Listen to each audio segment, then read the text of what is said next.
Welcome to the Superhero's Journey, episode number 9, podcast where we talk mainly about superhero movies and TV shows with a bit of Star Wars and other things in the genre. My name is Carl Freemerman. With me is my co-host, Brian Shores. You can find us on Twitter at Superhero Journey, no E in super. Write to us at the superheroesjourney at gmail.com, where heroes is plural, not possessive. This week we're going to start and end with Spider-Man. Yes. Because that's the talk of the town, I guess, right now. Yep. And it should be, rightfully so. Oh yeah, no, well deserved. It's well deserving of the attention. And well deserving of its $117 million opening weekend in the U.S. Yeah. And which is our first bit of news. Yeah, and it's exciting for it because not that Spider-Man movies don't, traditionally have a history of, doing well in the box office, but it's just good to see that, doing something that's like a pendulum swing from what they have done with Spider-Man movies in the past being so well received. Yeah, and it was on a downward take after the last movie for sure. Oh yeah.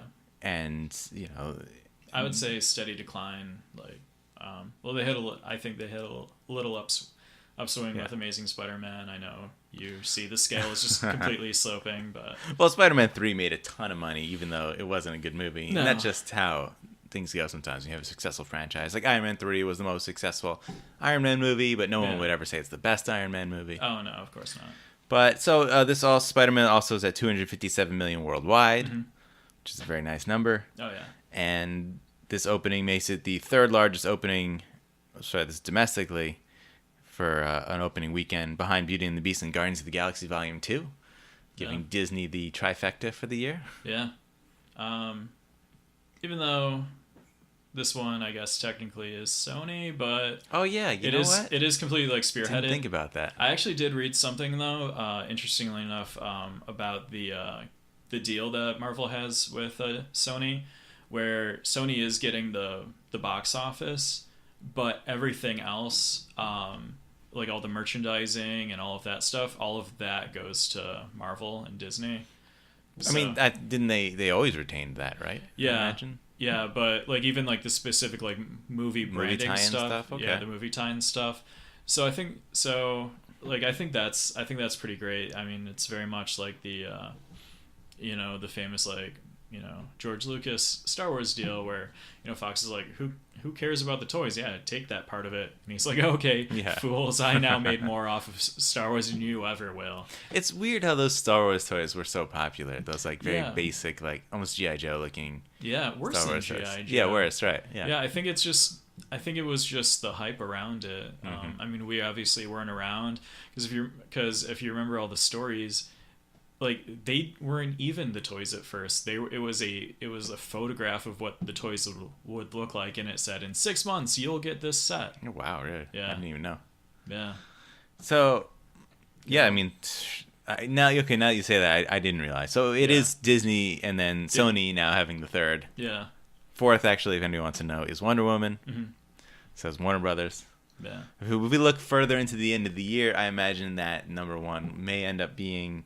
Could still be Beauty and the Beast, but probably Star Wars. Yeah, no. Episode, 8. Which, still Disney. Disney again. I'm sure Thor is gonna rank up there. Yeah. I'd like it to be up there, maybe beating Wonder Woman. Yeah, I could honestly see it take the fourth spot.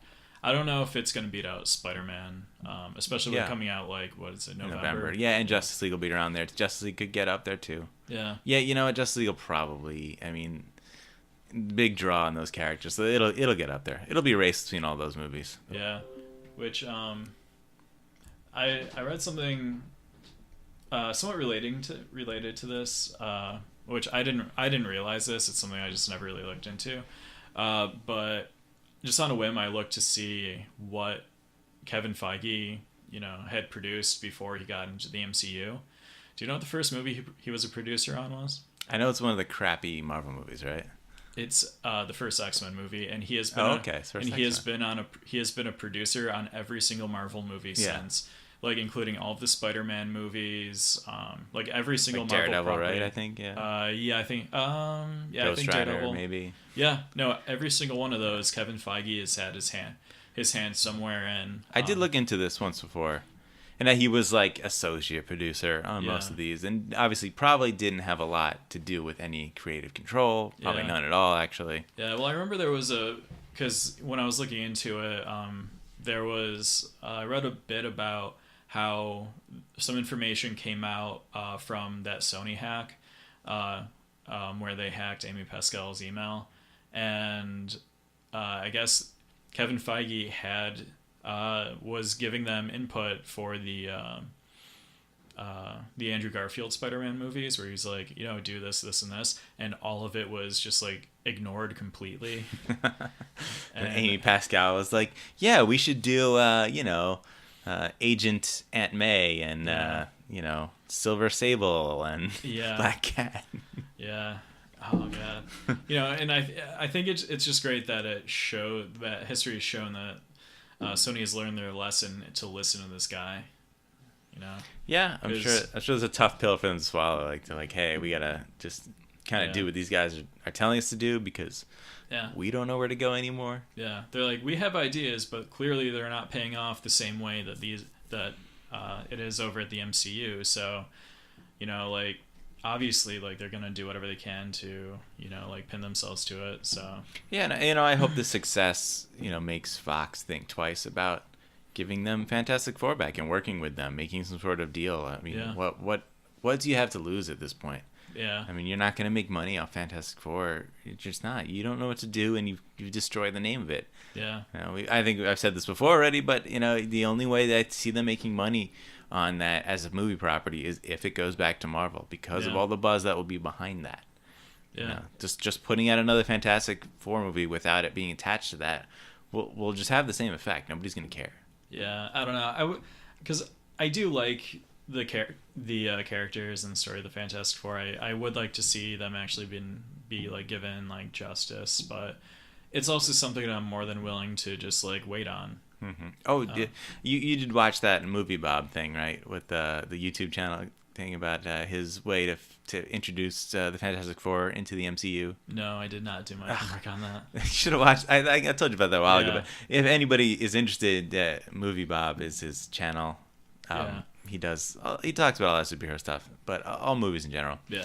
But he did this great 2-part video about how he would introduce Fantastic Four into the MCU as it is today. Mm-hmm. And it was really good. He's got some great ideas, so check that out. Yeah.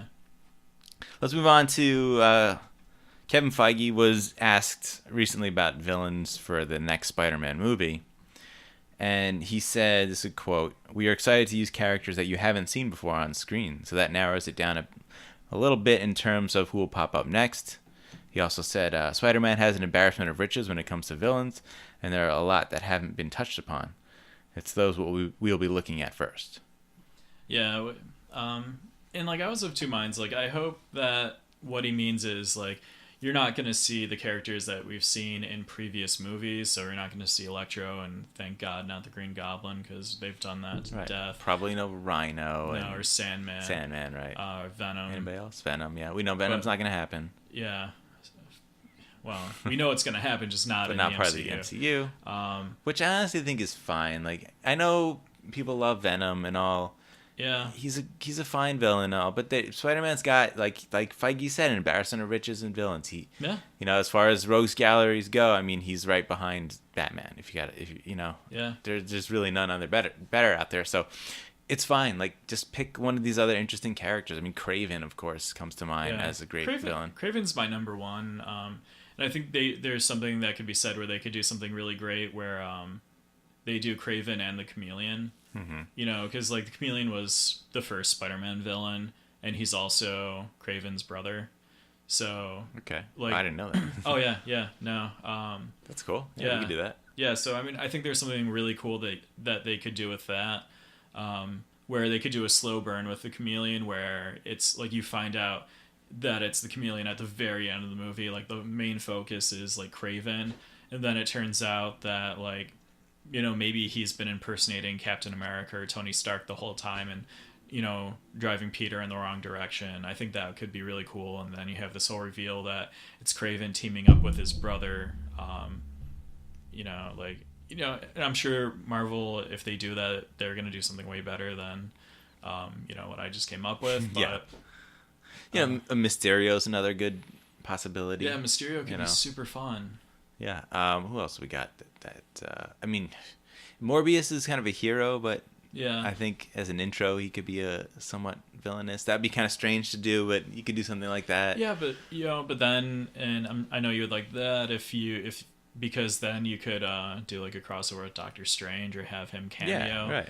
And maybe they go the route of have each of the other like genius MCU characters take a movie to mentor Peter. So you have one where he teams up with Doctor Strange, and and he's like, yeah, you might understand science, but there's an aspect to science that you haven't realized, and that's the what people view as the mystic, and that could be really, really cool. Yeah, I mean, there was, I don't know who else was in Sinister Six off the top of my head.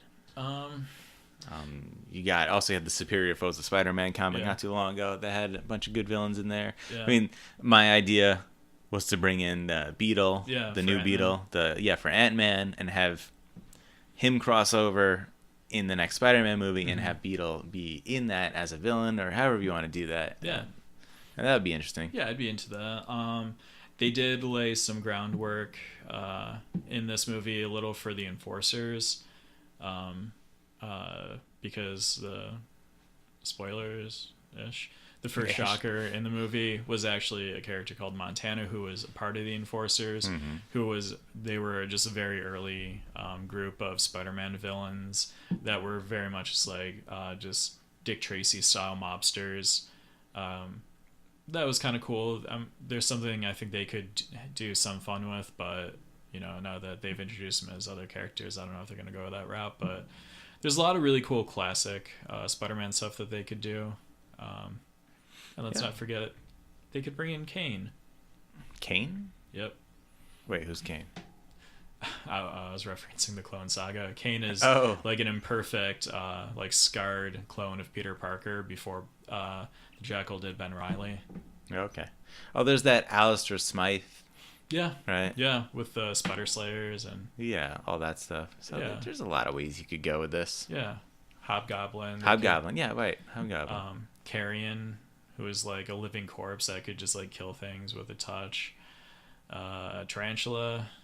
I mean, you're kind of getting into the weeds on some of these. Right. Not all of them are A-list, but I mean, there really is like any number of like routes you can go. And quite honestly, I don't even care if they make a new one up for the movie. Like, go ahead. Like, I don't need it to be. I mean, I want that to happen in one of these movies. I don't know why it hasn't happened yet. I guess because there's so many good characters to use. Yeah. But a guy named Joe.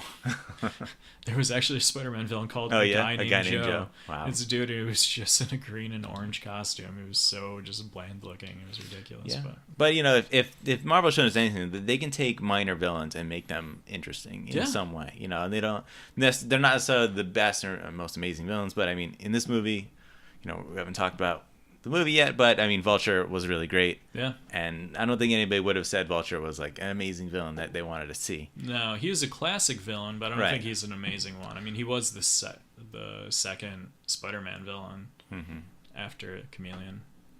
Yeah, so it's definitely like there's the possibilities are endless with good writers that they have in their writing team that they can make any of these work.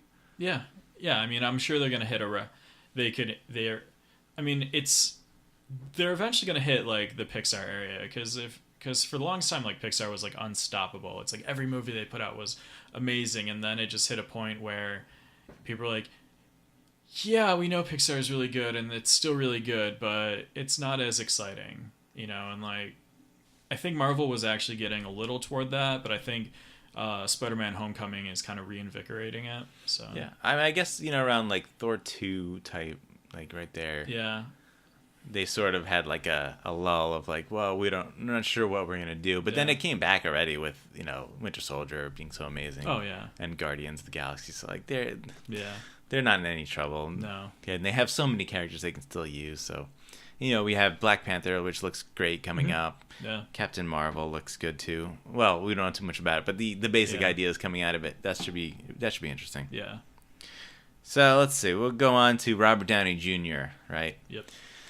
he talked about recently a little bit about what he's thinking as far as how long he's going to play Iron Man. Mm-hmm. And here's a quote from him. He said, "Everyone says to me it's like a glove that fits so well. I have to start over every time, but I'm starting over with a pretty solid base. I just never want to blow it for the last 6 or 7 movies I have done by dropping the ball because I decided to go do it one more time. I just want to hang up my jersey before it's embarrassing." Yeah. Which, I mean, I give him a lot of credit for even if like he doesn't necessarily mean that and he's just kind of getting bored with it, I give him the route of, just like, I give him credit for going the route of, just saying he wants to leave before like he does like disrespect to the character and like disrespect to like himself. Yeah, and something I mentioned after watching Spider-Man, I do realize that he's getting up there. He's getting old. He's not looking, as spry. I don't really know that he should continue this that much longer. I mean, and he's got to be in his 50s, right? Probably, yeah. I mean, like, he doesn't look it. I mean, he still looks like, I still buy him as a superhero. Yeah, and I'd be okay with him, going away in some way. So if we've seen him in so many movies already, so if they want to, let's say, kill him off at the end of this whole Infinity War 2-parter thing, then go right ahead. Like, I'm okay, or however you want to end it. Yeah. Because I mean, not that I don't like him, but yeah, I mean, I'm gonna get tired of him. Okay. Do you know? I was thinking about this. Do you know what I would do? Assuming Tom Holland really loves playing Spider-Man and wants to stick around. When Robert Downey Jr. hits the point where he actually wants to leave, like, whether they kill him off or they just have him like Dark Knight Rises, like Bruce Wayne it, where he just kind of like hightails it with Pepper and he just sits in a cafe in Italy or whatever. Have it set up that Peter Parker takes over Stark Industries, and he becomes like the non-Doc Ock version of Superior Spider-Man, and have him be the new like head of the MCU. And then have Miles Morales be like the street level Spider-Man. Yeah, that would work. What is it, Parker Industries maybe? I don't know. Isn't it like Horizons or something? Well, because in the latest run of Spider-Man, like now that he's no longer Dr. Octopus, he has that business going on still, and he's running it, and I don't know, maybe he renamed it, I don't know. Yeah, I can't remember what it's called. Is it Parker? I don't remember, but I was reading a couple of those issues just to see what was going on. Yeah. But I actually kind of like that. I thought it was interesting. It was a different status quo for Spider-Man, running a business as an adult, instead of him being the usual typical character he is. Yeah, the photographer, the teacher, or whatever. Right. Yeah, he is a genius inventor, so there's no reason why it wouldn't make sense. Yeah, I mean, it's nice to see him like not being down on his luck all the time. Mm-hmm. Yeah. But as far as Robert Downey Jr. goes, I mean, in the same way, like as far as Wolverine, when he was in so many movies, like I was tired of seeing that character. Yeah, it was getting a little fatigued. I would have been really cool if they stuck with like the cameos that they gave him in like First Class. I think that was perfect. Yeah, like, that little thing. Yeah. Yeah, it was it was 100% Wolverine. I didn't need any more. I didn't want any less from it. Like, it was exactly what it should have been, and I think that's where his character really should have stayed for a while. And I think it would have been better if they just kept like the small little cameos, and I think then Logan would have had a much bigger impact. Yeah. Because like you don't see a lot of him, and then you get an entire movie just leading up to like the end of his character. I think that would have been a much better way of doing it, but yeah, it would have been good. I mean, I guess I'm a little biased in this that I never really liked Wolverine that much. Yeah. Ever. Yeah. And I liked the original movies. It was fine the way they did it. He was the focus of the first one, the second one, but that led to him being the focus of everything, even the comics and stuff, and the cartoon, like the freaking. They did that. The Wolverine and the X-Men. Yeah. I was like, what? Why? Like, what's wrong with the X-Men being a team? Why is Wolverine leading this team? He's never been the leader. Yeah. He's not supposed to be the leader. Yeah. He's not even really qualified to be a leader. Yeah. He even like calls it out in some of the comics where he's like, look, I don't have the temperament for this. He's like, I'm on the team. I'm 100% on the team, but he's like, I'm just angry. Like, I'm not gonna be the guy to lead you into the battle. Like, I'll help come up with a plan. I'll execute it. I'll execute them, but like, Yeah, I'm and not the guy. a story like Logan made more sense. Like that was the first time that kind of where they were like, he's not really on this sort of heroic journey in that movie. Yeah. So I don't know. He was making him the star hero of it all was a bit of a stretch. Yeah. But we're getting in the weeds on this. Yeah. Robert Downey Jr. as Iron Man has never been anything like that. He's always been the yeah. perfect representation. So Yeah. it just has been that many movies. I mean, 3 Iron Man, 2 Avengers, Yeah. His cameo. Spider-Man, Civil War. His So little cameo in the Hulk. Yeah, So he's up to 8. 8 movies he's been in, but featured in significant roles in 7 of those. So yeah, it's time. Yeah. And he's got 2 more coming. So Yeah. And you know what? And more power to him for never making it feel stale. That. I think that's a real big testament to, largely to him, but then also the team surrounding him and the property. Mm-hmm. And the character sort of evolved. We're not going to talk in spoilers in Spider-Man, but he does seem to have changed a bit. Even after the events of Civil War. Yeah, I think so. I don't think you have, and we'll talk about it in the review, but I don't think you get this Iron Man without Civil War. That you see in Homecoming. True. Yeah. Very true. Yeah. And that's something I love about the MCU. Like, it's actually able to evolve its characters as they have done in the comics. Yeah. Because they've been able to keep them around for so long. So. Yeah. I mean, I've said it before. I very much enjoyed that. The MCU is very much like the old timey movie serials. Where it's one continuous story that you're just checking in on. At the theater. I think that's really cool. All right, so in the MCU coming up, we do have the Captain Marvel movie. We do. And Samuel L. Jackson has been confirmed to appear as Nick Fury in this.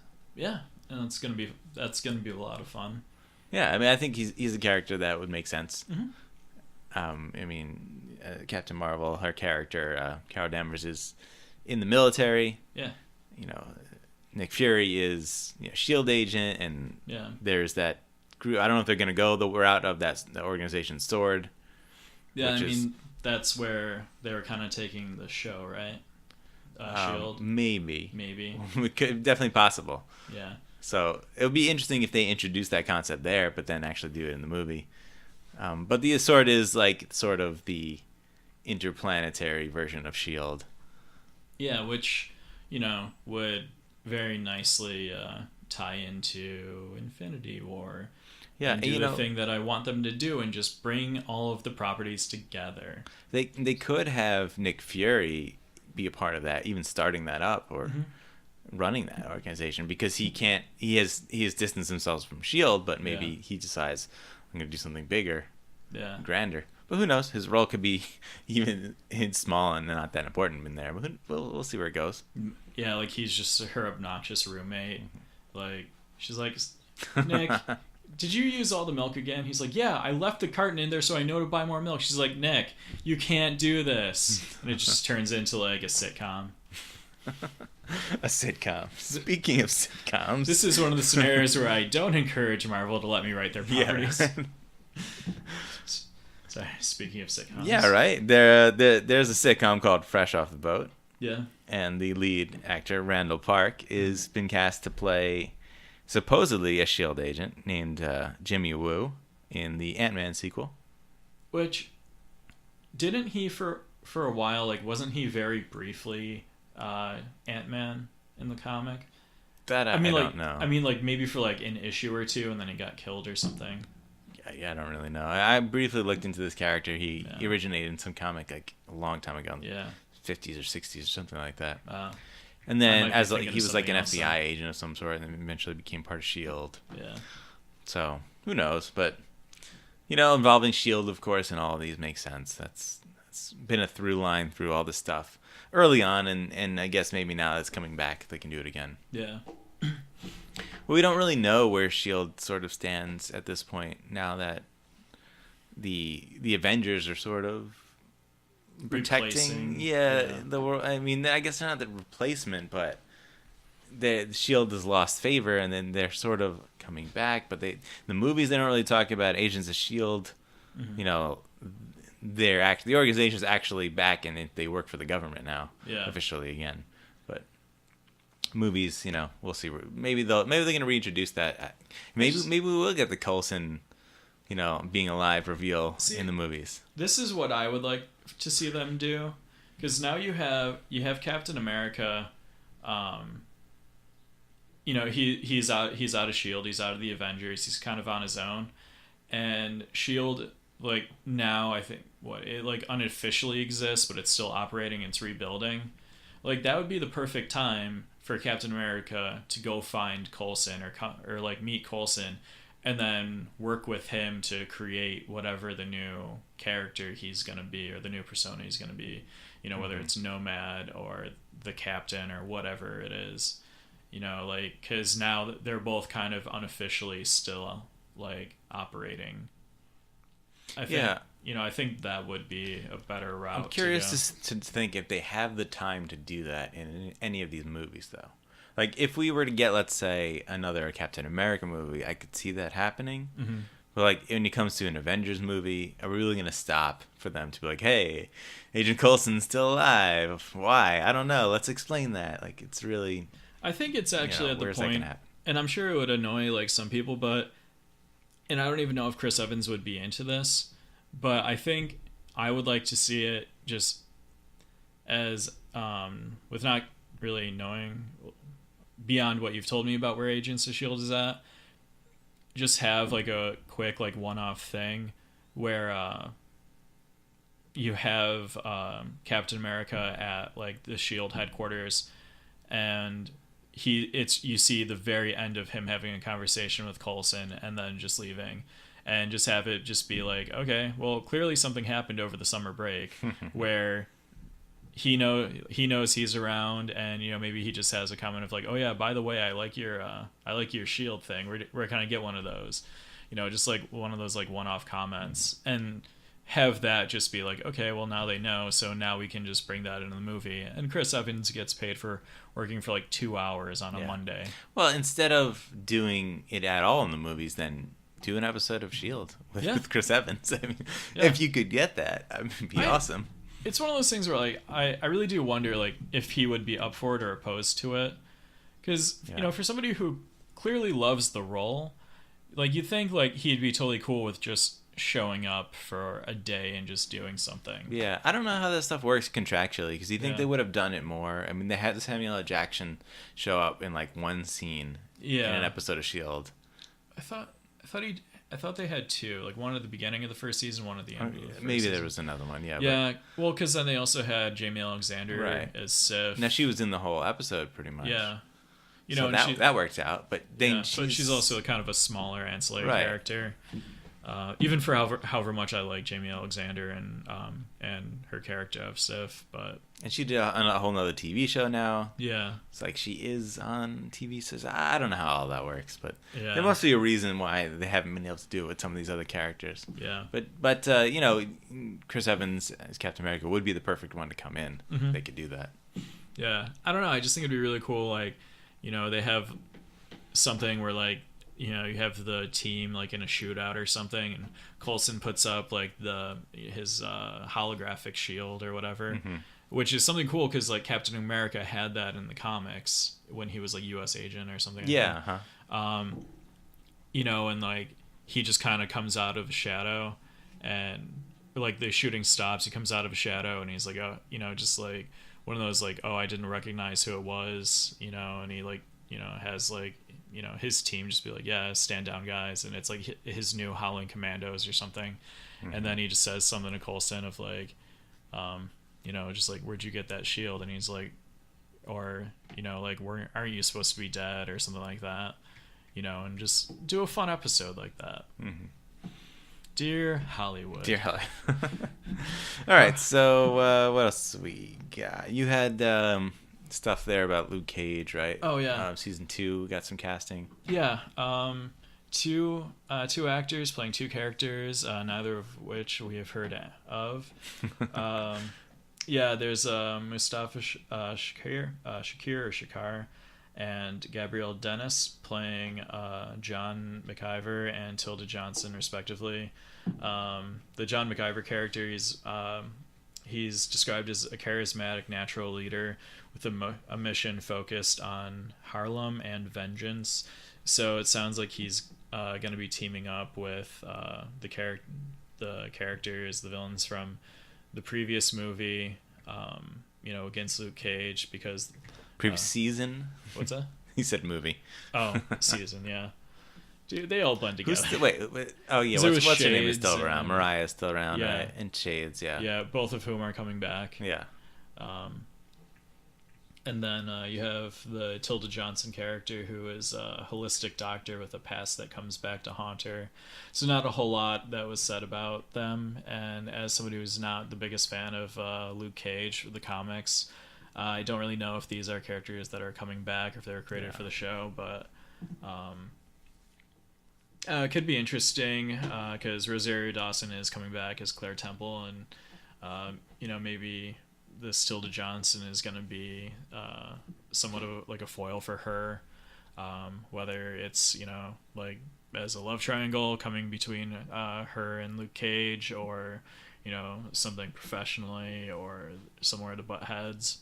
It could be kind of cool, because overall I did like Luke Cage. It just it was towards the end it definitely lost its steam, and they getting rid of what's his name, Cottonmouth's character at like I almost say it's almost halfway through the show.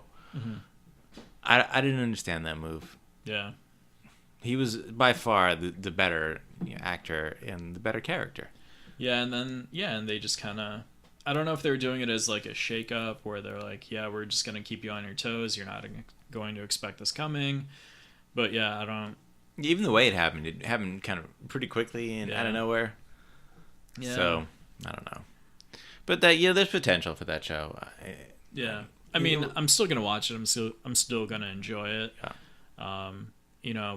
Possibly even like with Daredevil, where I like the second season more than the first. Mm-hmm. But hopefully that, because that means that the show is progressing and getting better. But I'm just excited for Defenders. Yeah. When is that? It's not too far off, right? September? Maybe. All right. Yeah. That'll be a lot of fun. Should be. It will be. I'm deciding it for it right now. Okay. Good. They only have is it supposed to be 8 episodes? Yeah. I wonder if the budget is the same as maybe a full 13 episode show, so that they can go all out and do some awesome, crazy stuff. Yeah. Hopefully that's the case where they were approved for a budget and they're like, okay, we need to stretch this, so let's just cut down the number of episodes. Because I will say in like Iron Fist and Jessica Jones, not that there were ever any like just filler episodes, but there was a lot of stuff they could have cut out. Absolutely. To like shorten it down and make it a little more concise. But American Gods, I caught up with another episode on that, but I think there's only 8 episodes in the season. Yeah. And the effects in that show are pretty damn awesome. Yeah. There's some really great stuff in there. So you can, and I don't know what the budget of a Starz TV show compares to a Netflix show, but they can't be that far off from each other. Yeah, I have no idea. Starz isn't that big. They're sort of like they've always been the third up and comer after HBO and Showtime. Yeah. With their shows, they've had a couple of successes, but hey, remember when Cinemax existed? Yeah. Do they even have their own original content still? Yeah, they had a show. It was called like Magic, The Magician, or The Magicians, or Magic, or something like that. Was it like The Cape? No, I don't even know what the show was. I just remember. What was that on? It was at NBC. It was NBC. Which was the worst show ever. Yeah. There was I know you didn't watch it, but it was one of my favorite TV shows, Community. They had a whole episode where they were just trolling the Cape because they had a character, Abed, who was obsessed with it, and like there was like the episode, I think it took place over the course of like a month before the Cape started to like after the show was canceled, and there was this running joke of like about how it was going to be the greatest show and how it is the greatest show, and then there was talk about getting canceled, and then that's where the whole 6 seasons in a movie thing for Community came from, because like you have the one character saying like that show sucks, and Abba just shouts out like 6 seasons in a movie and just like flings a cape around himself and runs off. Such a dumb like God. The cape was so bad. It was really bad. Oh, they had like the weights at the bottom of his cape so he could like, I don't know, attack people with them. Yeah, but like it seems so silly though. Yeah, but also there was no way that just adding like weights to the corner could do any of the stuff that he was trying to do, because it would then also like expand to be like 20 feet long, and like he could punch with it, and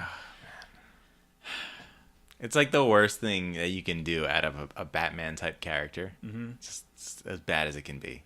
Yeah, and there was some good stuff with it where they had like the good-hearted criminals that were hiding in a circus, and you had the hero that like was hiding the fact that he was alive, and there was some stuff that could have been really good, mm-hmm. but then it all just like went around like the dumbest premise of. But it's like, all standard superhero tropes. Yeah. And like why do an original character when you can just do one of these other characters? And obviously that's what's happening now. This was like kind of before a lot of that happened. Yeah. So it just seems like this was coming on the heels of Heroes. Heroes, yeah. And they're like, well, we had something with really cool superpowers and characters that people liked, and it was good storytelling, except for the season with the writer's strike. Yeah. And they're like, let's just do the opposite of all that. All right, let's move on. You had some other stuff there, right? Dude, I don't even remember what we were talking about. We're on the cape. Luke Cage, right? Luke Cage, yeah. Yeah, no, I mean, kind of like I said, I'm just kind of like willfully ignorant on it, but I do have hopes that like most everything they've done with these shows, that they're all smart decisions. Yeah, I mean, when it comes to casting news for these shows, I mean, they're not going to be characters you're probably going to know anyway, so it's hard for me to get excited or even know what the hell it means by these castings. Yeah. Jessica Jones, like, I don't know. There isn't a lot to go off of in the comics on that, so who knows where they're going to go with it, but I'm excited for more. Yeah, no, I mean, I like what they've done, so, yeah.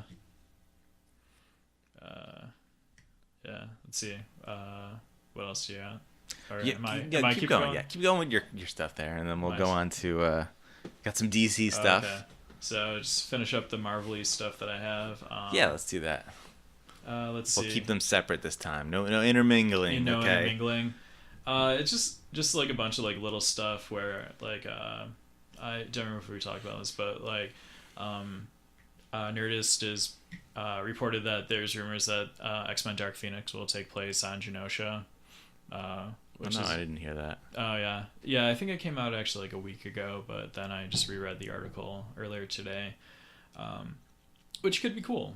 It would give something more for Magneto to do if they go the route of, he's kind of like a nation leader now. Like he frees like this slave state, and gives like a home for mutants to go, and they could do something really cool with that. I mean, yeah. At least they're giving a purpose to Magneto. Right, yeah. You saying that to me makes me at least feel okay about having Magneto in the movie, because I don't know where else you go with him. I don't want him to be the villain again. So if he's that sort of neutral, other entity, he's the option for mutants to like who want to just get away from it all and like live under his protection. Yeah, that's fine. Yeah, I mean, so yeah, it could be really cool. I'm sure they're gonna, if they do go that route, they'll incorporate some of the concepts that they had for like Asteroid M and stuff like that, which was another like safe haven that Magneto built. Because I think the original storyline for Genosha was that they were marketing it as a safe haven for mutants, and then when the mutants got there, they were given like inhibitor collars so that they couldn't leave, and like they were just turned into slaves. And then Magneto came in and just like freed all of them, and created like a nation for just mutants. So that's a story that I'd actually really like to see more than the Dark Phoenix. like I would be totally cool with them just forgetting the whole Dark Phoenix thing, because I've already seen it done poorly once. Yeah. I don't know. I don't know really about the Dark Phoenix saga and how that's gonna play out well in this movie. I mean, if they do some of the space stuff, which it sounds like they might, then okay. But I mean, I don't know. Where are we gonna go with this? This Phoenix, they're just gonna have to fight Jean Grey. Like, all right, great. I don't know. I'd rather just see them like maybe introduce the Phoenix in this. Because in the comics, like the Phoenix Force, like bonded with Jean Grey when she was trying to save the X-Men and astronauts from like a re-entry from a damaged like space shuttle. Where they're like, where she was basically saying like, I can use my telekinesis to keep all of you safe, and inside the shuttle, but the radiation and the heat from the re-entry was going to kill her. And then they thought she died, but the Phoenix Force like bonded with her and just like she was like reborn. And it was a really cool scene in the comic. Right. It gave like a really iconic illustration of her just like bursting out of the water in the new like green and gold suit.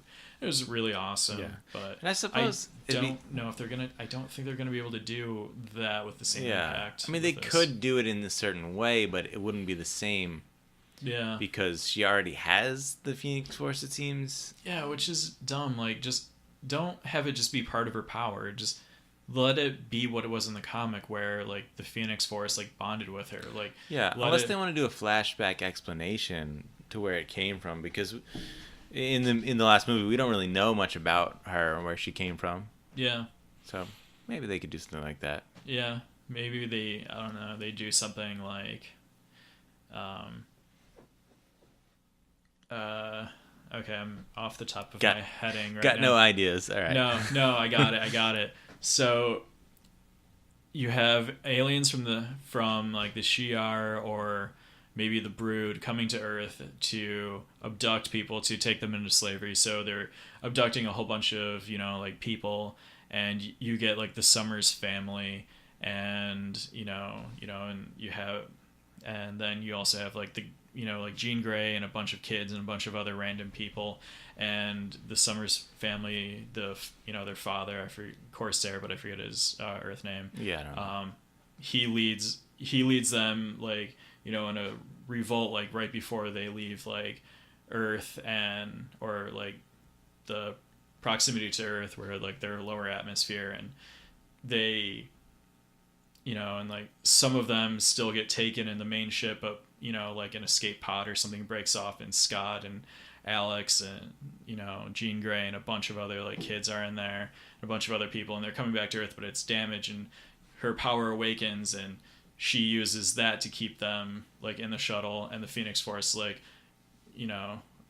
comes to her through that and keeps them alive.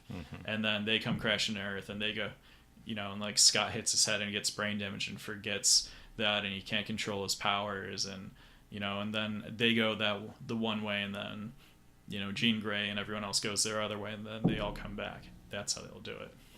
Wait, are you trying to say that they knew each other before? And Scott forgot about it because he got the brain damage, and that's why he can't control his powers. And that's how. And he can never control his powers, though. Yeah, but that's no, like he can't control his powers because when his parents were abducted, they were in an airplane. He left the plane. There was damage with his parachute, and in the fall he hit his head, got brain damage, and he could not control his powers after that. So wait, this is your canon, or no? This is actual. That's actual canon. Oh my god, that's actual canon. It's so weird. Yeah, X-Men is weird. I swear. Yeah, it is, dude.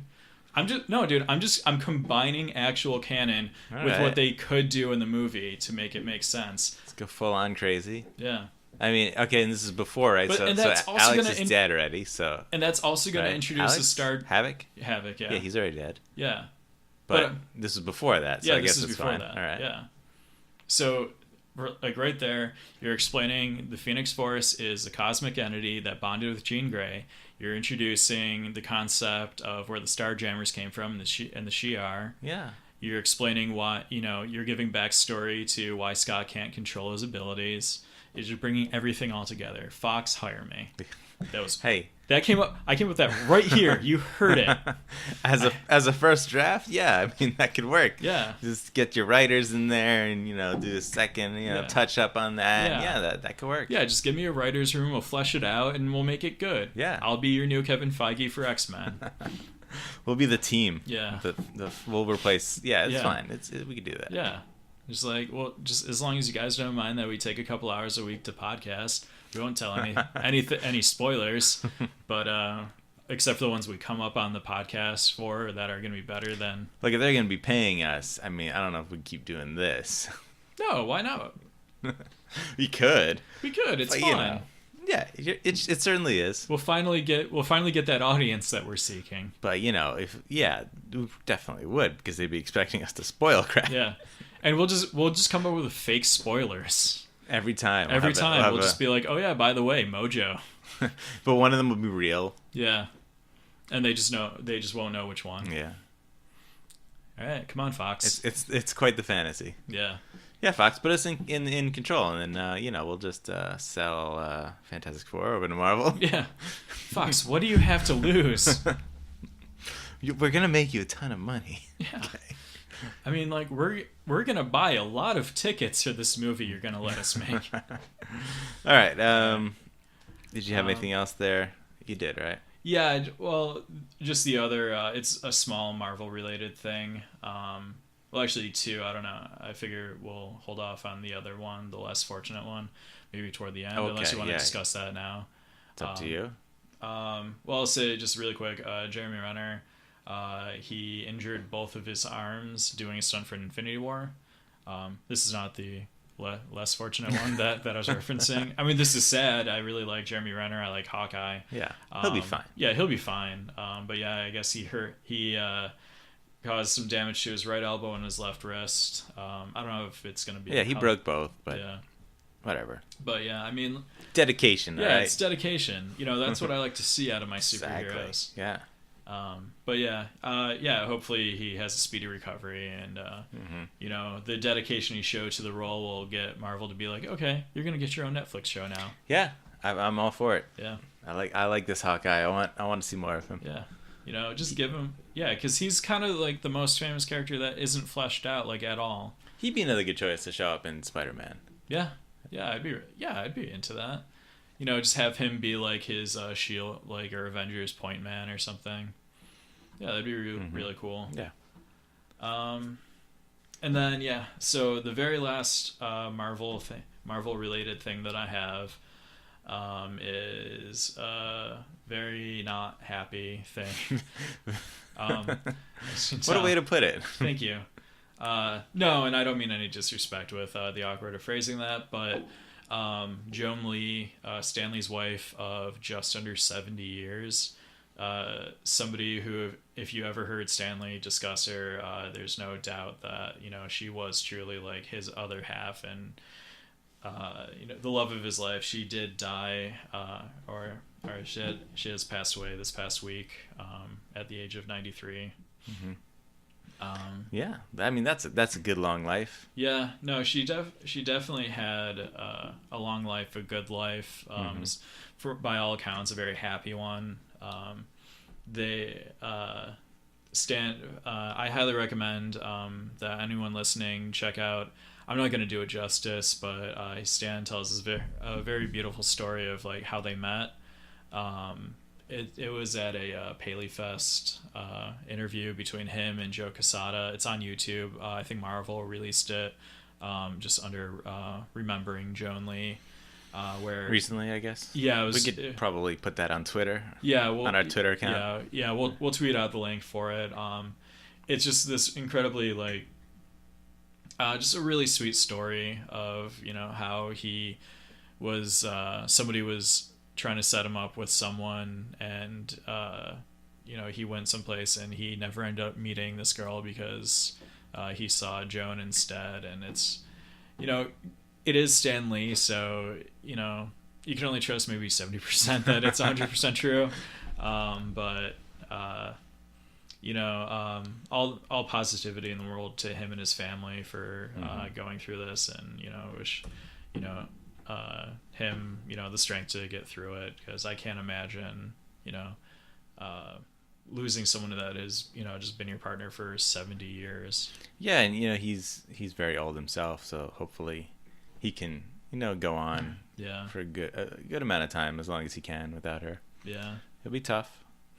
Yeah, but hopefully he still has many more years left in him, and and that he that he finds or that he's able to fill the loss with with his family, with his kids, and with his grandchildren and all that. So all right, so let's move on to some DC news. Yes, we've got a story for Supergirl TV show.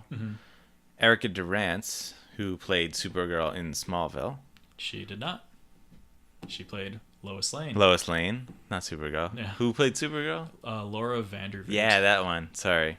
Well, and also... Look, they're both forgettable, to be honest. They're both wait, what's...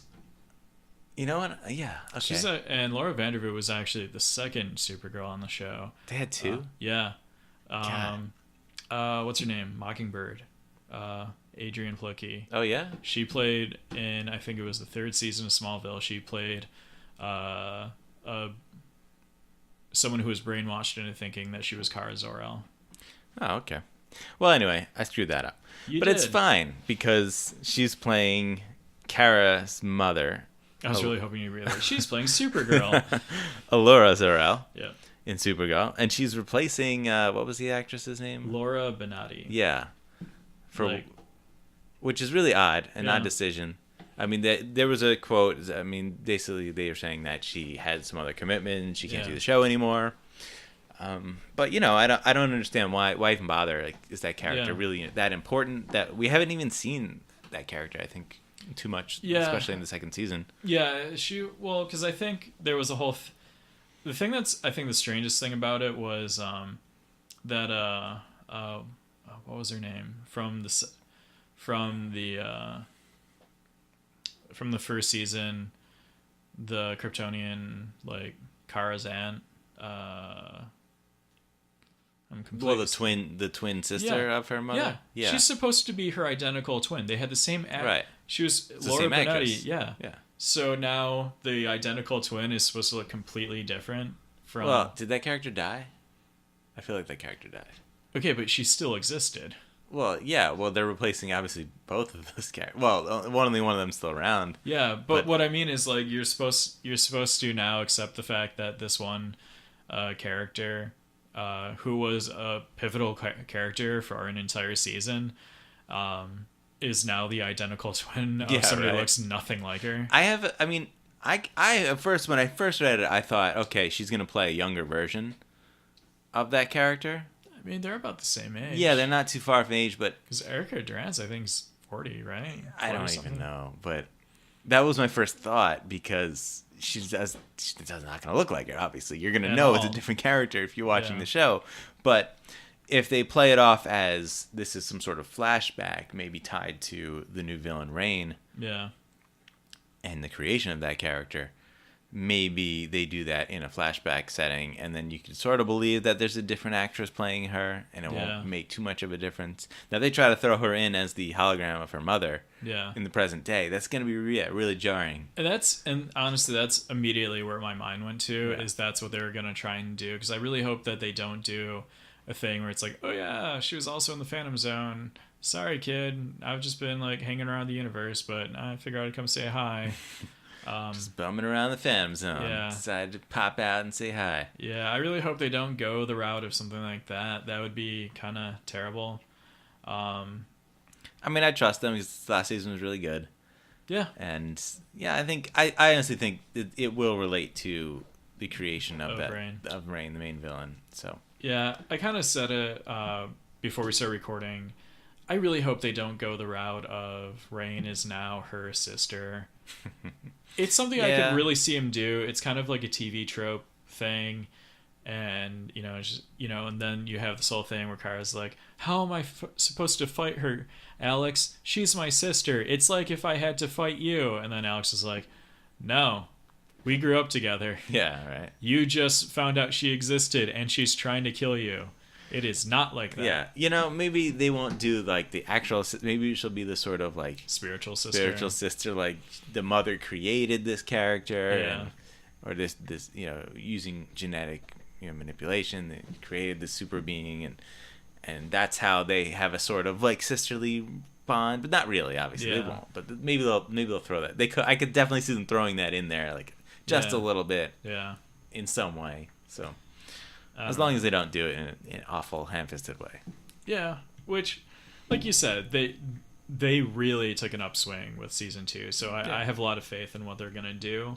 I just think this decision to bring in Erica Durance in the role is kind of strange, and it really makes me think that she has to be some sort of pivotal character.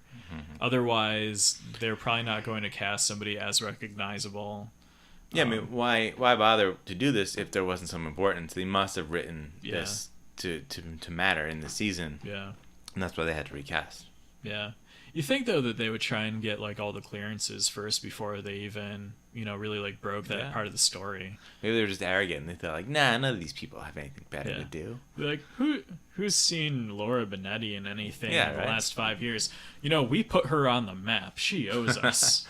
They call her up and she's like, nah, it's like, I got a job. Like, sorry. Yeah. She's like, look, I'm shift supervisor now. I'm going to spell your name wrong. It's like, you guys barely call. I go, what did you think I was going to do? I said, I moved on. Sorry. Yeah. I don't know. So, I mean, like, hopefully she moved on to something better. But yeah, I don't know. It's just weird. All right, let's move on as well. How's that sound? Segues. Yeah. Okay. So Matt Reeves, director of Batman. Yep. The upcoming Batman movie, and also assuming he sticks around. The Apes movie. Yep. The War of the Planet of the Apes, and the second one, which is Dawn. Dawn, right? Apes, yeah. He recently spoke to the effect of talking about there being a possible trilogy for this Batman. I have some quotes here. Mm-hmm. He says, I have ideas about an arc, but really the important thing is to just start. You have to start with one. He said, I would be lying if I could tell you the arcs of Apes was already planned out, because it simply wasn't.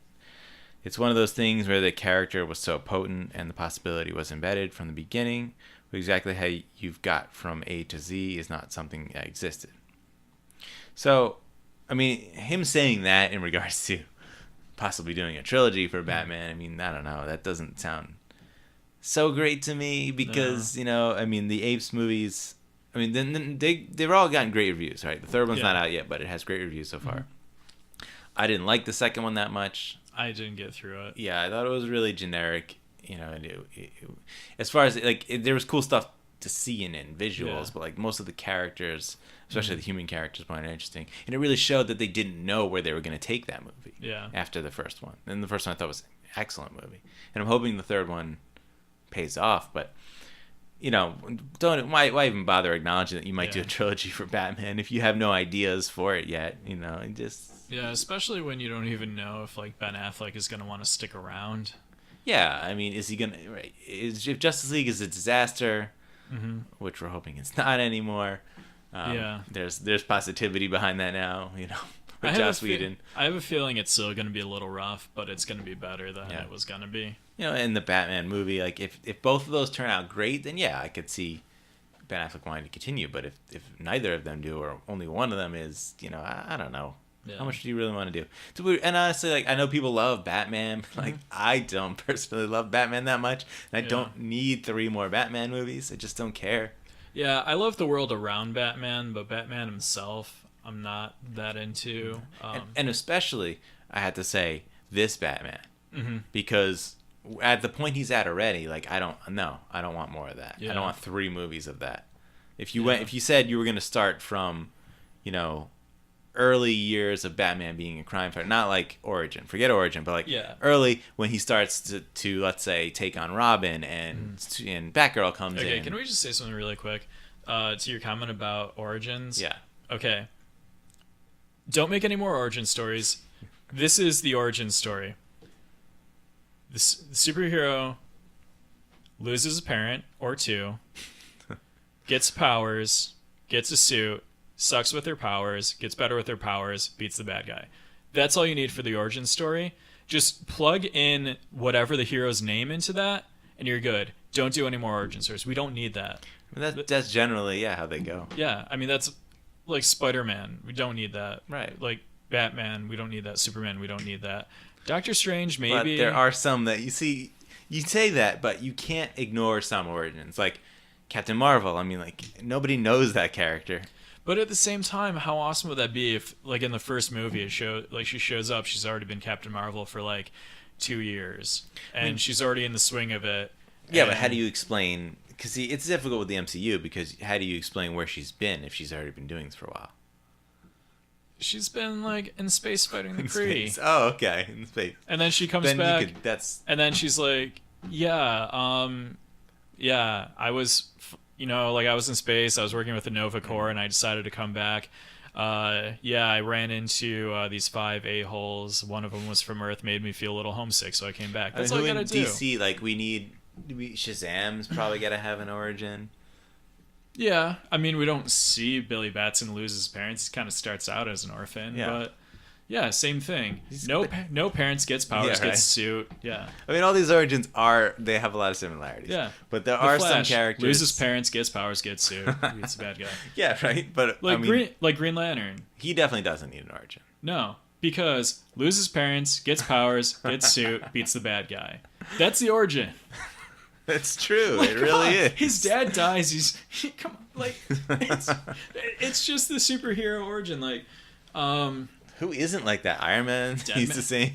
Yeah. I mean, he doesn't get it as a result of losing his parents, but he did lose his parents. Yeah.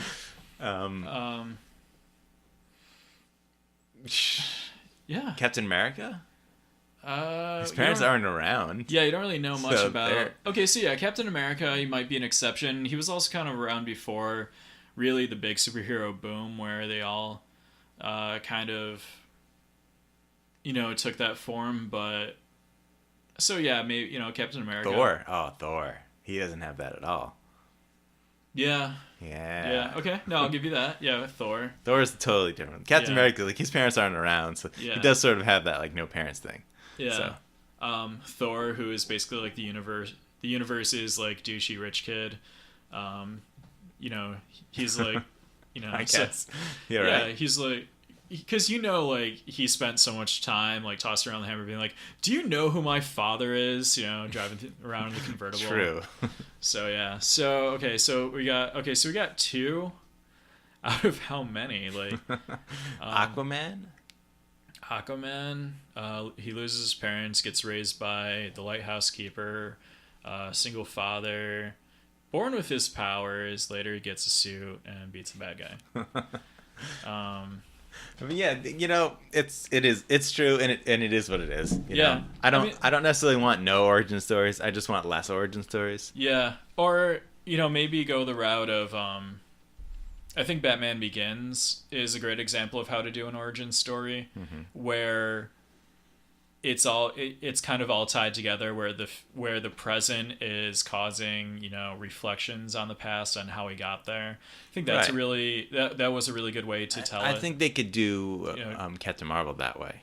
Yeah, is maybe start off in the movie with seeing her in full effect costume powers, and then go back to like, hey, this is how it happened. Yeah, that would be kind of cool. She-Hulk. She don't need no origin story. She just needs a blood transfer from her cousin. Yeah, it's real easy. She-Hulk, I think, would actually be really great if they just started it right in the middle and just kind of just referenced like a throwaway, it's like, why are you green? Just botched blood transfusion. That's all she says. Botched blood transfusion. Yeah. I wouldn't say it was botched. I mean, it was kind of botched. It was a success. It's just not the success that they expected. Really success. Yeah. Yeah. Yeah, I mean, like, that was way off topic, but, like, I don't know. Like, I'm really tired of just origin stories. Because even though, like, I do love a lot of, like, where these movies are going and, like, these characters and, I do love the character Spider-Man. It's the character that got me into comics. Batman, I've enjoyed a lot of. Dick Grayson lost his parents. Didn't get powers, but got trained, got a suit, beat the bad guys. Yeah, Like that counts as powers to me. Like, yeah, it's not powers per se, but like that's your abilities. super abilities. It's abilities. Right? Okay, Yeah. so it doesn't get powers, it gets abilities. Right. Yeah. Training, whatever. Barbara Gordon loses her mother. Good. Yeah, but at what point did she lose her mother? She was a kid, Yeah. but I mean, so was Bruce Wayne. That started it all. Yeah. I don't know. Yeah, I don't know. That was completely off topic from where we were going, but I mean, yeah, it's just one of those things where I mean, with some cases with maybe, because I think Guardians of the Galaxy, it was an origin story for the team, but Not for the character. but we didn't need for the characters. What 5 minutes of an origin we got for Quill is all we needed. Right, yeah. You know, he loses his mom on Earth, and then he's abducted, and then he's, you know, like this space pirate, basically. Yeah, or and that scavenger. can be done very well. You know, They did do it very well. That was, yeah, and I think that's a perfect example. I think that movie really set the tone for no more, like, origin stories. But then they're like, nah, we got to do Doctor Strange's origin. Yeah. And Captain Marvel's gonna be an origin, they said, Yeah. in some way. Yeah, I hope Black that- Panther's not. So Yeah. Yeah, because, I mean, we basically got his We got origin it already, already. So, yeah. Justice League's gonna be an origin story. No, kidding. It's a team origin story. Yeah. Yeah. Yeah. Maybe. Cyborg loses his mother, gets powers. Yeah, I don't know. I'm just being a dead horse with that. Yeah, right. But, I don't even remember what we were talking about. Well, let's talk about Justice League. Why not? Steppenwolf Sure. has been revealed in action figure form. Yeah, why not? Let's call it that. And he looks every bit the same grayscale that we saw in the weird cutscene that was in Batman vs Superman. Yeah, from the Kryptonian like cell ship or whatever it was. Like that. Okay, he was great because that's just how that 3D Kryptonian display was. Right. Like it's monochrome. Like just because the little beads or whatever it was that make up whatever form it was. That's just the color they were. That's the color. That of was the the ship. aesthetic they went with, right? We saw Krypton, and Krypton was colorful. Like why? Yeah. It was Okay, a well, little, actually- a little oh, wait, no. washed out, but Yeah. but still, Yeah, I mean it was muted. Well, the nature was really Yeah. colorful. Okay, but I'm actually losing the point because he's not from he's Krypton. not from Krypton. He's from Apocalypse. Apocalypse is gonna have so much color, right? Yeah, well, I mean it's No. I mean it really is just kind of depicted as just like a hellscape. So Yeah. But I don't know, just like the toy looks so stupid. Yeah, I mean, look, this character shouldn't have a ton of color because it wouldn't make sense. But there's also like But no definition Yeah, to it's very bland looking. Yeah. And we'll see. Maybe it's different. I mean, he's got the helmet with the horns on it, and the horns are red at the top. That's true, and they do give a nice like description on how the helmet goes on the head. Yeah. It's kind of funny in the picture. Like, they got to show that. Like, if you wouldn't know that, yeah, where do I put this helmet? Yeah. What part of his body does it cover? Yeah, I mean, which like credit The where foot? yeah, which credit where credit's due. Carl was the one who pointed that out because like I didn't look at the packaging at all. Like I was just looking at how stupid these characters looked, and Carl's like, "Look, it even shows you the helmet goes on the head." I'm like, "Oh my god, are kids this stupid these days? Like that they can't?" They might be. Yeah, Just might be. I mean, like I remember having a Mumra action figure that was really well detailed. Like I still have it somewhere. And it had a helmet, and nobody needed to tell me that went on its head. Because I watched the cartoon, and I saw where that helmet went. You're also a human being.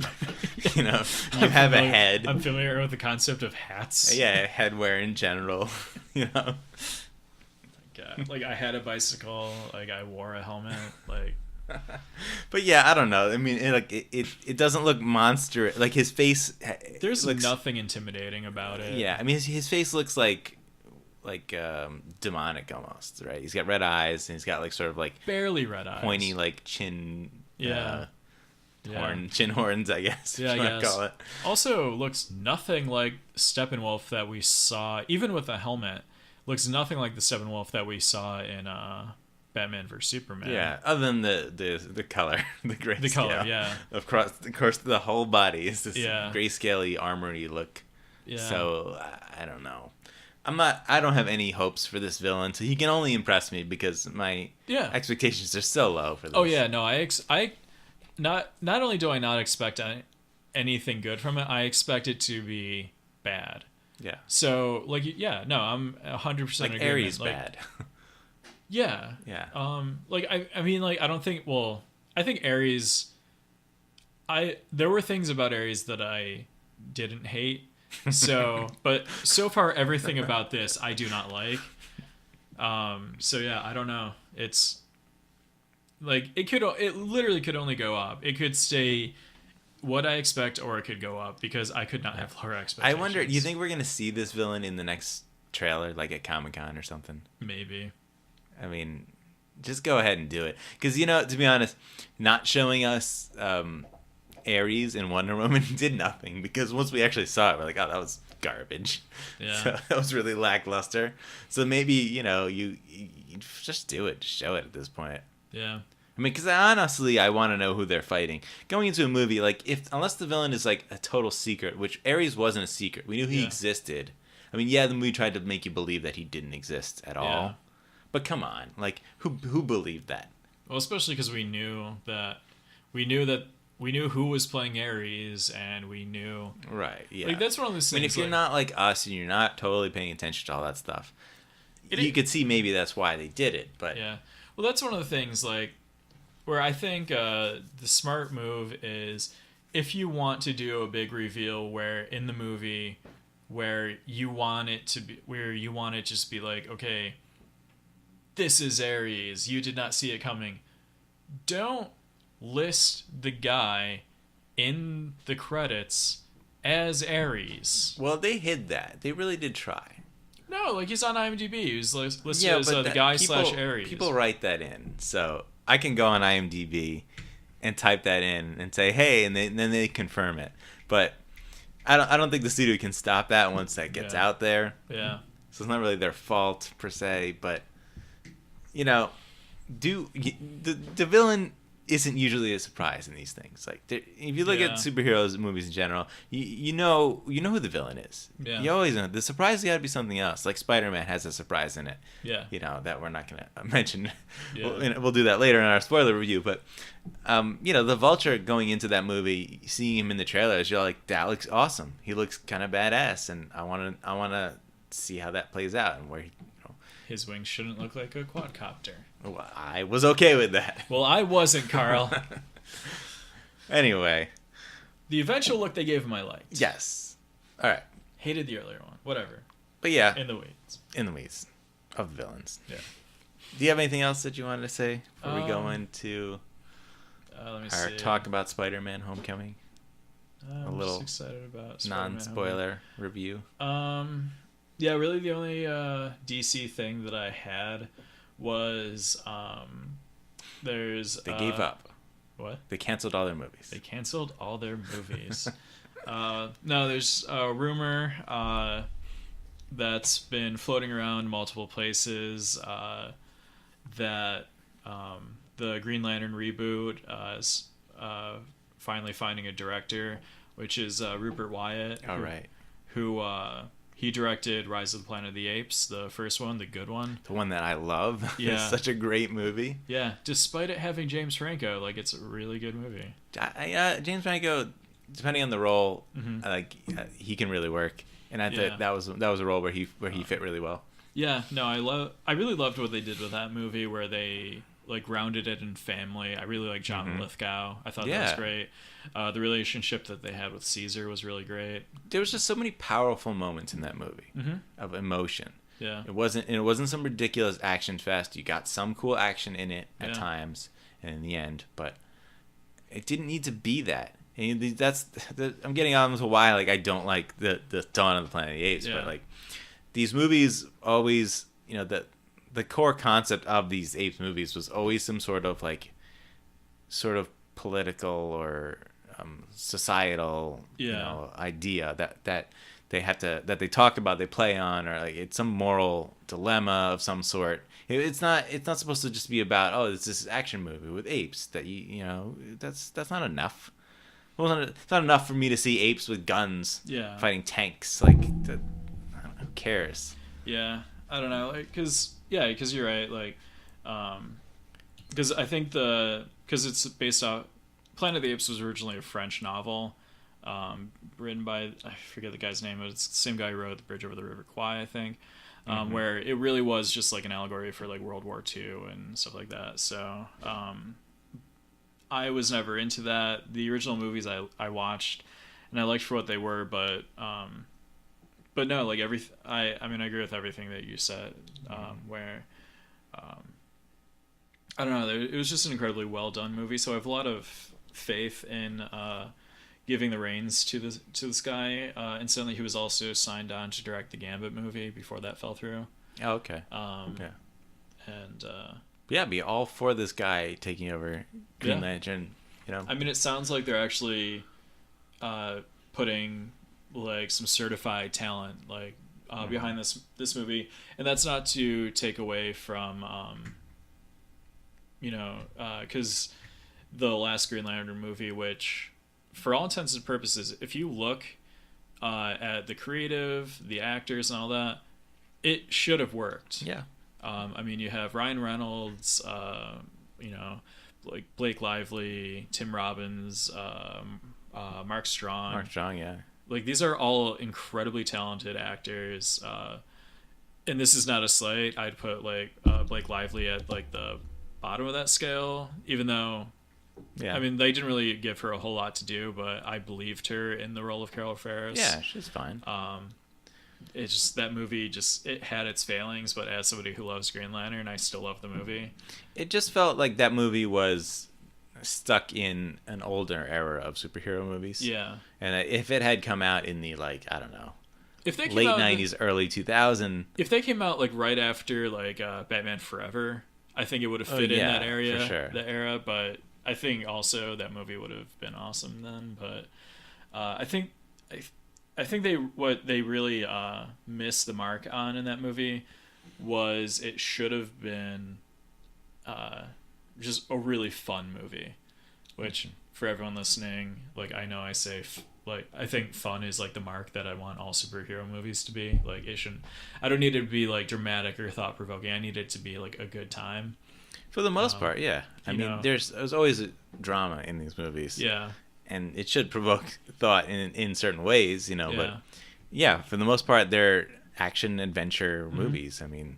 Yeah, and it should have just been, especially when you cast Ryan Reynolds, who is a really great comedic actor, and you give him a ring, you give him like a thing that could make anything you imagine come to life. How is it that he uses it like 4 times and it's just silly things too? It's not even, dude. Like the race car track he makes. It wasn't. Yeah. Like with the helicopter to save the helicopter. It was so silly looking. Yeah, it was silly, but I understood it. Like everything that he did, it wasn't very imaginative because that race car track, that was derivative of the one that was set up in his nephew's room. The jets that he used. That was like, I think that was the jet that I don't think it was the one he was flying, but I think it was the one that his father died in. The one like the jets that he used to like pull himself away from the sun. Like, right. Yeah. Later in the movie, it almost felt like they didn't want to go too wild with the creations that he made, the constructs. But everything with every construct he did was it was derivative of stuff he already that he saw. Because even the sword that he pulled on Sinestro. That was the one from the back of his father's flight jacket. Oh yeah, okay. Yeah, because it was it said like saber on it, had a saber, and then he pulls a sword like. Because obviously I've watched this movie a bunch to to analyze it, but if he's gonna catch a helicopter, make a giant catcher's mitt. Yeah, do the silly thing. It's silly, but it's something you don't see anywhere else. Like but it's also a thing from the comic, that like you're gonna expect, like the giant boxing glove, because he did do the giant fist when he knocked out like the 3 punks, like, from outside the bar. Yeah, but that's not that it's imaginative. Not, it's no. just a fist. Yeah. I have fists. Yeah. You know? It is, but it is, it's an iconic Green Lantern thing from the Yeah. 60s, so that was fine. But then literally everything else that he did, it was nothing imaginative. Everything was completely derivative of things that he had already like seen. So you have this character that's supposed to be able to create things out of his imagination. He doesn't. He's just like, oh wait, that's the thing I saw, I'll make that. That's the thing I saw, I'll make Right. that. That's the thing I saw, I'll make that. Like, it really, and this is coming from a place where like I really like the movie because I really wanted to like it. It doesn't sound like it, Yeah, right. but it's a movie that I watch probably more than I should.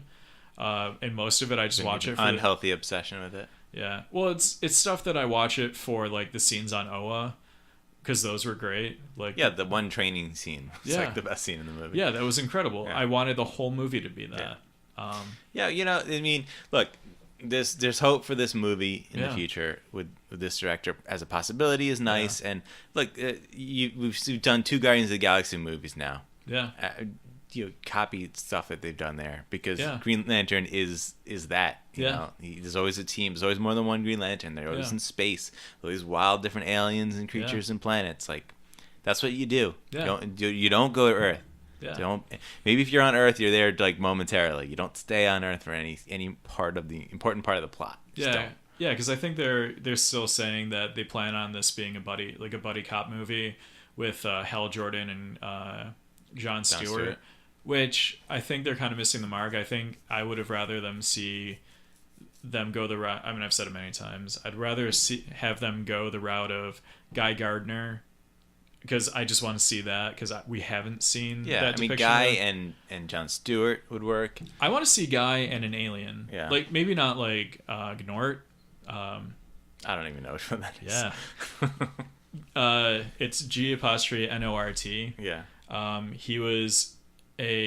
He was originally like a fake Green Lantern created just to hinder Guy Gardner when he was the main hero on the book in the late 80s, who eventually the Guardians just gave him an actual ring just because they thought they were funny and they wanted to keep him around. He was basically like a humanoid dog that was really stupid, that just like lucked its way into getting his uncle's Green Lantern ring or band because he has Like a you paw do, instead like of a that's hand. your Rocket, Yeah. and Hal's your Peter Quill, and No. Kilowog is your Drax. Guy and... Gardner is your Quill. Okay, fine. Starring Sean William Scott. There you go. They're interchangeable for Yeah. the most part. No, they're not. Sean William Scott will do something awesome And, as Guy Gardner. Jon Stewart's your Gamora, and I don't know if I really. I mean, personality-wise, personality-wise, not the woman of the team. And then we need a woman. No, they could do Kat, So who's the woman? Kat Matui. Sure, whatever that is. She was like Jon Stewart's love interest. She was like I think she eventually became honor guard. She was a Krigorian. She took over as the Green Lantern of Korrigar after Sinestro turned to evil and used the yellow ring. Yeah. Yeah. Yeah. Yeah. Perfectly timed yawn, Carl. I'd like to say that was an act, Yeah. but it was a real yawn. Yeah. Although it could mean Perfectly timed. could mean something. Whatever. Let's talk about something great. I was talking about something great. No. Do you know what that great thing is? I do know what that great thing is. Something that we both experienced on Thursday. Yeah. Yeah. A little movie they call Spider-Man Homecoming. Oh, yeah, that too. Yeah. Yeah. No. One of the best MCU movies to come out in a while. I mean, I can't say in a while. They're all good, but No. Well, in I a don't while, mean, like I the don't, recent ones. I don't mean like they haven't had good ones in a while. I mean, out of the somewhat recent ones, this is probably the best one. I would say within the last year. I mean, I want to say I like this better than Guardians 2. I would say, okay, anything after Homecoming or Civil War. After Civil War. Doctor Strange. So Doctor Strange, Guardians. Do I like this better than Doctor Strange? It's tough. I didn't. In a lot of ways, I do. Yeah. It's hard to say, but yeah, it's really good. It is Yeah. really good. I mean, they appeal to different sensibilities. absolutely, yeah. But yeah, I think just as a movie as a whole, for pure entertainment value, this is head and shoulders above Doctor Strange. Yeah. because this literally had just about everything you would want from it. I did have some issues with it. Yeah, but no movie's perfect. Uh, You're like, there's one out there. Star Wars. Star Wars. Even Star Wars isn't perfect. Come on Goddamn. now. Yeah. No, I mean, you're true. Like, it's true. Yeah. Like, don't have brother and sister make out, but Yeah. Yeah, like, I could find things to nitpick. And when we do our review, I'm sure I'll have something, our full oh, dude, spoiler I already review. I have a bunch of nitpicks already. But this movie- these are all like really small, petty things. This movie does things that we haven't seen in superhero movies, Yeah. Yeah. No. We have this high school setting, these characters who are high school kids. They're not fake high school kids. Like, Yeah, and they're actual. I mean, Right. well, I think a lot of them are like 20. right, but like But character-wise in the movie, they're dealing with high school issues, and it feels organic in that way. yeah. It's not like the other Spider-Man versions where it's like, hey, he's in high school, but like it doesn't matter, he's Spider-Man, and we're Yeah. gonna move on from that really quickly. Yeah. Like, no, this is high school, and he's staying in high school, and he's got high school drama with his friends and his Yeah. life, and Yeah, he gets just- detention and right, the bully, Yeah. Which is a very modern take on a bully. right. A kid that's not physically imposing at all, but is still gonna make your life. Yeah, a and nightmare. he goes to a special school. Yeah, it's not. it's like a technical school. Yeah, so it doesn't make sense for there to be a jock type, Yeah. bully in that school. Yeah. It's just not. It's not. And I love that they did that in this movie. Yeah. All the characters are you're a different type of high school student, not your typical type of high school, settings or clique type characters that you had in older movies. Yeah. It definitely felt like an updated version of, it's the best way to put it because a lot of it was, like admittingly like paying homage to it. It was an updated version of like a John Hughes movie. This is like if John Hughes made a superhero movie, and I mean that in the best way. Yeah. Because I mean, who doesn't love like so many John Hughes movies? Ferris Bueller, Breakfast Club, 16 Candles. I can't say Home that I'm a Alone. big fan, but hey. Well, They're yeah, good movies. I understand. I recognize Uncle they are. Buck. There's some movies that I watched a lot when I was younger. Yeah, But- but that's what I mean. Like they're geared for that though. Yeah. But yeah, this movie has just great characters. I mean, and Tom Holland is excellent in this movie. I mean, yeah. he's Spider-Man, he's Peter Parker. He's exactly what you want him to Yeah, be. he's the right balance where, if you look at the other movies, Tobey Maguire was, a pretty good Peter Parker. Andrew Garfield was a pretty good Spider-Man, but, they kind of lacked in the other areas where Tom Holland just across He the nails board. both, yeah. Yeah. And they're both played just a little different, but you can see where it's the same character just acting one way versus the other. Because he has the comfort from the mask, while still trying to find his footing there, while still being the awkward teenager and acting like an awkward teenager where you see the weight of being a superhero on him, but you also see the weight of oh, that girl's cute, on him. Like that's, Yeah. and I give him so much credit for being to pull all of that off, especially with being so young. Yeah.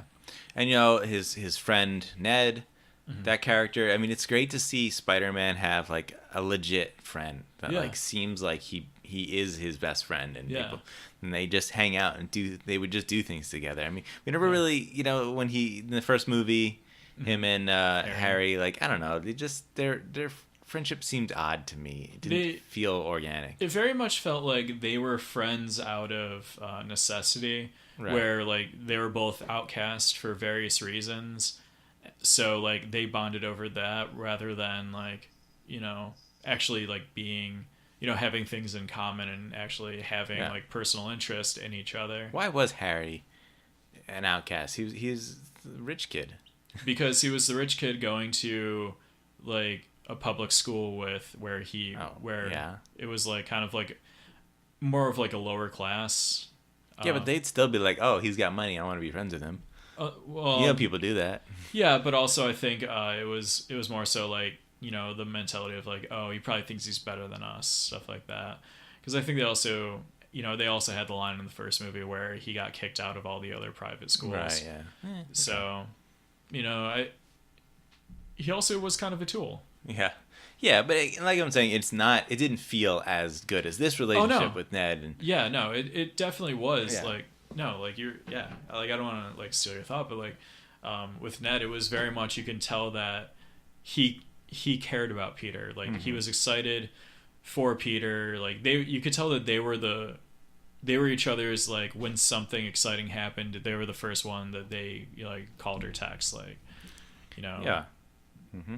For sure. Yeah, like yeah, they even had like fun things like they did with like the phone, the pictures yeah. on the phone and stuff. Yeah. Things that kids would do now, like Yeah. the awkward like not the awkward the like just the silly goofy pictures, right? Yeah. The like with the what do you call it? Filters or effects that they did. Yeah. You know that you would do. You make a weird photo, makes your face look funny. That was Yeah. their like phone. Yeah, and then like having pictures the silly, they called like, each other. yeah, the silly ringtone of like the yodeling for Ned and stuff like that. You know, like and like they were just being goofy kids together. Yeah. You know, which it was great. Like so much of it just captured like, you know, just like being a kid. Like stuff that was just timeless. Mm-hmm. You know, like there were things, you know, like obviously like when we were kids, like we didn't have like goofy screenshots of like, you know, our friends on our cell phones because we didn't really have cell phones, you know, or at least I didn't have one till senior year of high school. But you know, and even then it was building the Lego Star Wars thing together. Like that's something you would do with your friend as a kid. Yeah. You know. Yeah, I mean, I did a lot of that with my brother, but my brother was like close to the same age, so Yeah. we were like friends. You know, we did that stuff together. Yeah. No. You know, it was like they did a really great job at just like capturing that. Yeah. So other things that are great about this movie, the villain. I mean, I really like the Vulture in this movie a lot. I am so glad that Michael Keaton is getting this resurgence. Yeah. You know, because Birdman wasn't really a good movie, but he was great in it. What? That movie is excellent. What are you talking about here? I did not love the movie. I loved him in the movie. Yeah? I did not love the movie. I loved that movie. I've seen it. I mean, I've seen it twice, and I would love to watch it again too. It's just a great movie in my opinion. Okay, let's say that Emma Stone wasn't in the movie. It doesn't matter. I know. Whatever. I have a bias towards Emma Stone and all, but I didn't like the Amazing Spider-Man movies, and she was in those. Yeah, because Andrew Garfield, which actually I realized when we were doing our Spider-Man retrospective, I referred to her as Emma Watson, not Emma Stone. I was so out of it for that. So I mean, Vulture. I mean, we'll talk more about his character in our spoiler, but God, just the way they integrate him into the story is great. We get to see him a good amount of time with him. Yeah. To understand his motivations very well. Yeah. And he's complicated. You know, he's not as cut and dry as why he's a villain. I mean, you understand where he's coming from, but he's not the typical villain who's just like, I want to do bad things and take over the world. Yeah. Total selfishness. No, that's not his character. Yeah, he had layered motivation. You know, and I'll give credit where credit's due for this. After we watched the movie, Mandy, Carl's fiance, said like, you know, like, okay, after this, nobody can say that Marvel does not do good villains. Yeah, right. You know, and like, you know, as someone who, you know, she's not like, she enjoys the movie, but she's not nearly as big of a fan of them as we are. Like, you know, for her to even, you know, just acknowledge that, you know, I think speaks volumes of the movie. Yeah, for sure.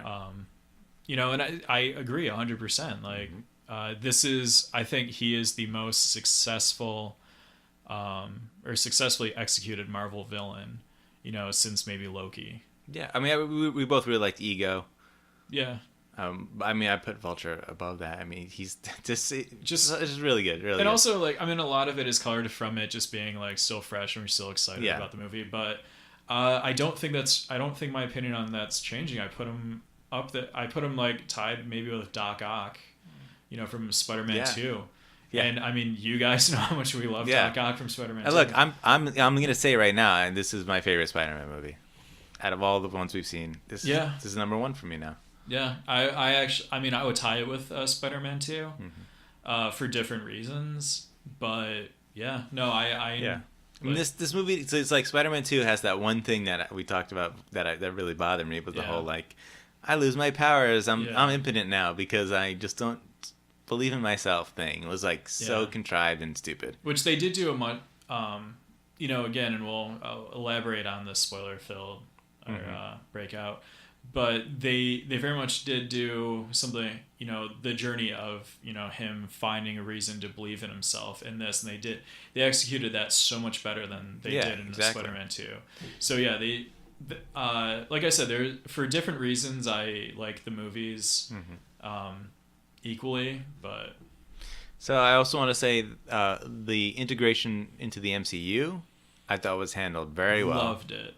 And I like how it plays into the villain as well. And, you know, they don't beat you over the head with it. Yeah, it's there. It plays into the main plot in ways too. Yeah, I mean, Iron Man's involvement was just enough. Yeah, everybody was worried that he was gonna take over the movie. Absolutely does not in any way, shape, or form. No, he has a small role in the movie, and it makes sense and it works for the movie. But this movie is about Spider-Man. Yeah, that's what it's about. The Iron Man and Tony Stark are just small minor roles to this movie. Yeah, I loved the screen time and the development they gave to Happy.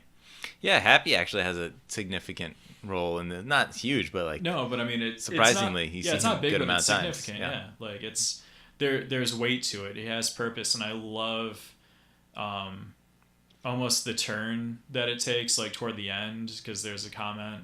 Again, we'll ruin it. We'll spoil it. Yeah. Later, but he just has a comment that just makes me love his character even more. And this was that was such a smart move for Jon Favreau when he was directing the first Iron Man to just be like, you know what, I want to play this character. Yeah. Because it just keeps on coming back, and he's at a point where, now he doesn't have the weight of the production on his shoulders. He can just have fun with it. And it's great. And I guess the last thing I want to bring up in the in the non-spoiler stuff is talk about the action in the movie. Yeah. And the action in this movie it's not like what you typically expect out of a superhero movie. It is in no way over the top. Yeah, and it's just so much fun to see Spider-Man doing the things that he can do. Yeah. The flips that he can do, and the cool things he can do with the web swinging, and the way he can climb walls and stick to things, like not just climb, but like stick to things in the middle of action. Yeah. It's just great to see it utilized in such an imaginative, amazing way. Yeah. And we saw some of that in the first couple Spider-Man movies, but in this one we get it even better. Yeah. In my opinion. Yeah. No, it was. They just made it fun. Like it's the first time that you actually see a superhero like really appreciate having powers, and really he's enjoying having fun what he's using doing. his abilities, even fighting enemies. Like he thinks it's cool. Yeah, he just gets such a kick out of it. Yeah, you can see that it weighs on him that he doesn't want to get anyone hurt, or he wants to do what's best, but he's a 15-year-old kid. He's like, dude, this is awesome. This is super fun. And another thing great is that for as powerful as Spider-Man was in this movie, or is as a character, there's so many moments of tension in this movie. Yeah. That really make you believe that Spider-Man might be in danger. Spider-Man could get killed, could get seriously hurt. Other characters could possibly get hurt. Like he's got to work hard to protect them and save them. Like, such a great job doing that. You don't see that a lot of times. Yeah, and I mean, not to give anything away, but I think the best example of that isn't an action scene at all. It's a scene in a car. Oh yeah.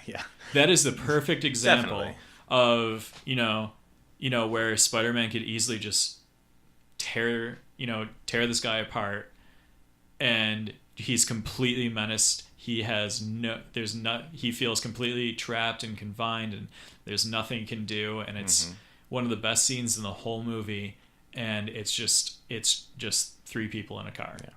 Yeah. It was great. Like I have little nitpicky things about the movie, but they're all petty and stupid. I acknowledge it. It's all stuff that maybe I wouldn't have done if I was in the driver's seat, but if I was in the driver's seat, it would not have been this good. Yeah. Yeah, and hats off to the director. Yeah. Was it John Watts? I mean, after doing some smaller pictures and getting this and doing such an excellent job. I mean, because there are moments, and I can't think of them off the top of my head, but there were moments while watching this movie, I was just thinking, like, wow, I like the way they did this shot or transitioned this or this choice of music. Like, I really think he did a great job directing this movie. Yeah. Yeah, I mean, there was like 1 or 2 like music choices in there where I'm like, it's a little overused, but it works for it. Right. But Yeah, I mean, there's really not much that I would want to see changed in this movie.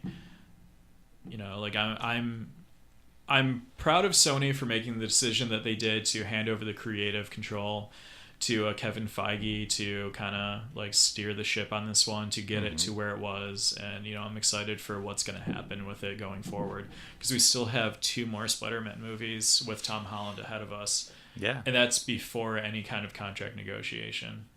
Yeah, you know what? I mean, Sony and Marvel, like, just do what you did again. Nobody needs to get a bigger head and try to take more power. Like, just have it work out exactly as you did this time. Yeah. That's all we need to do. Yeah. So I don't know. It's I really hope for the best for it, but I think that's kind of an unnecessary hope because I mean they're on the right path with it. Yeah, I'm more excited than I've ever been for Spider-Man now. Yeah. I want to see more, and I will see more for sure. I definitely went back and I just after watching that I started rereading some older Spider-Man stuff, just stuff that I loved from when I was, you know, like 15, 16, 17. Yeah. Look, I mean, if you haven't seen this yet, go see this movie. Yeah. You're gonna love it, and I'm gonna go see it again. Like I plan to go see. I mean, me, my fiance, we talked about it, like we both want to go see it again. Yeah. So I mean, you know, I've during seen the it week. twice. Yeah. Well, there you go. Yeah. All right. So I guess we'll end it there. Yeah. This has been the Superhero's Journey, episode number 9. As always, I'm Carl Freeman and my co-host Brian Shores. And write to us on Twitter. Follow us at Superhero Journey, no E in super. Email us at thesuperheroesjourney@gmail.com. Where heroes is plural, not possessive. Correct. All right. All right. That's it. Yep. And then, eventually you'll hear us discuss every little bit and piece of Spider-Man Homecoming, so be excited for that. Yeah, that's right. We're going to do our breakout spoiler-filled review, so listen to that as well. But we did the little one here for you guys to not have to, if you haven't seen it, which you should, run out and see it. No, see it. Give them money, but then also buy as much merchandise. So Marvel's like, oh yeah, let's keep on going with this. We're just shilling for Marvel now. Yeah, dude, because I want more of this. Why not? Right? Yeah, buy the T-shirts, buy the toys, buy the silly string web shooters. I don't want it to stop. I certainly don't. No, support it. You know, like honestly, like I don't have kids, but take your kid to see this. If they're at least like 10 years old. You know, 8 to 10 years old. There's nothing in this that would be inappropriate. This is a great intro to the MCU, because this one, and this will be the last thing because I know we already did our sign off. But I just want to say this: it's not spoilery at all. But this is them. This is basically the people in control, just saying like, you know, kids used to read comics. Let's make one of these movies that you can take a kid to. You know, and you can, like, you really can just like take a kid to this. You could, this would be a good outing for a family, for sure. Yeah, and it's for all ages as well. Yeah. You know, it works on all the levels. Yeah, because I mean, there's some stuff in there that like an 8-year-old's not gonna get. Oh, sure. But it's also not gonna detract from the movie. And it's something they're gonna, when they watch it again at 18, they're gonna appreciate all that much more. as adults in our 30s, I mean, it's stuff that makes you feel like a kid again in the best possible way. Yeah. So. All right, guys, enjoy. Yeah, enjoy.